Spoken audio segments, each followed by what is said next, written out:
சைனாவில் இந்த மாதிரி பைக் தான் நிறைய பேர் வச்சுருப்பாங்க. இது வந்துட்டு மினி பைக்.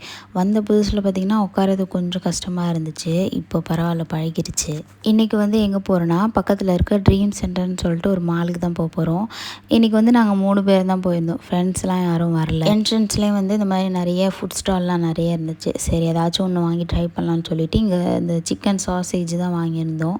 இங்கே வந்து இது ரொம்ப ஃபேமஸ். மாலோட ஆப்போசிட்டில் வந்துட்டு ப்ளே ஏரியா மாதிரி இருந்துச்சு. ஸோ கொஞ்சம் நேரம் லித்திஷ் விளையாட வைக்கலான்னு சொல்லிட்டு அங்கே கூட்டிகிட்டு போய் விளையாட வச்சுட்டு வந்தோம். நான் லாஸ்ட் டைம் சைனா வந்தப்போ எந்த ஃபுட்டுமே ட்ரை பண்ணல. ஸோ இந்த தடவையாச்சும் மிஸ் பண்ணக்கூடாதுன்னு சொல்லிட்டு எல்லா ஃபுட்டும் அப்பப்போ ட்ரை பண்ணிகிட்ருக்கேன். நாங்கள் கரெக்டாக ஈவினிங் டைமில் போனதால் அந்த மாலோட ஆம்பியன்ஸே பார்த்திங்கன்னா அவ்வளோ சூப்பராக இருந்துச்சு. லைட் செட்டப்பில், அதுவும் இங்கே ஹாலிடேன்றதுனால நிறைய ஃபோட்டோ எடுக்கிறதுக்கு நிறைய செட்டப்லாம் வச்சுருந்தாங்க. ஃப்ளவர் செட்டப், அதுக்கப்புறம் அந்த மூணில் இருக்க மாதிரிலாம் செட்டப் வச்சுருந்தாங்க.